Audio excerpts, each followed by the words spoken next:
For this episode, I'm going to step out of the box a bit. I'm going to tell my story. My guess is that it is not like your story. It may very well not be like anyone's story you know. I was born in January of 1946. Instantly, I became a recognizable statistic. I was a baby boomer.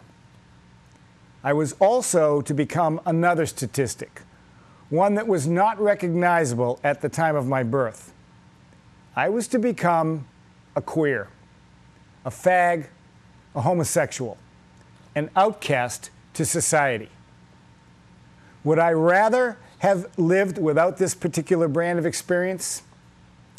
Well, that's a complicated question with an equally complicated answer. Life might have been easier had I been born heterosexual, but I have no way of knowing that. Over the years, I've grown to accept who I am. I'll tell you what, it certainly seems easier on the backside of life than it did on the front side.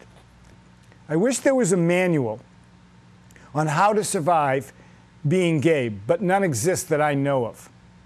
We just do the best we can to get by.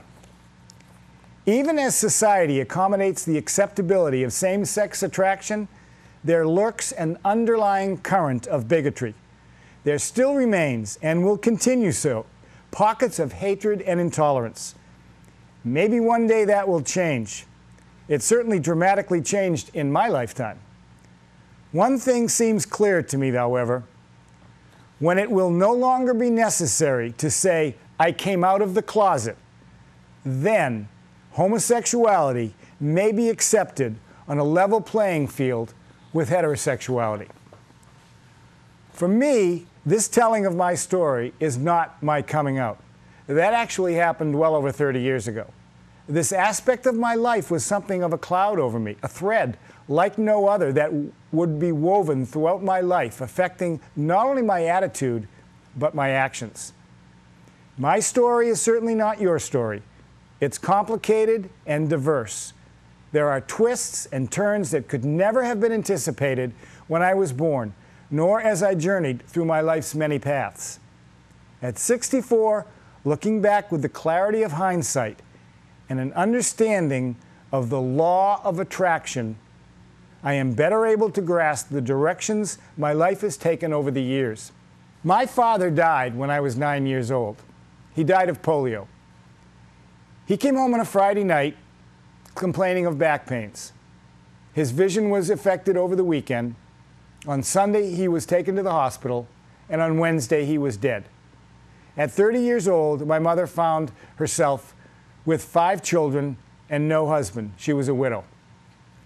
It really altered our life completely in so many, many ways and so many levels. There was the danger that we would have to leave where we lived. It was a brand new house, and go somewhere else and live a completely different life. We were fortunate. My grandparents stepped in and financed the 2 households for a great many years. They flew me to Washington, D.C. one winter to meet them on their way back from Florida so I would have exposure to a different kind of life.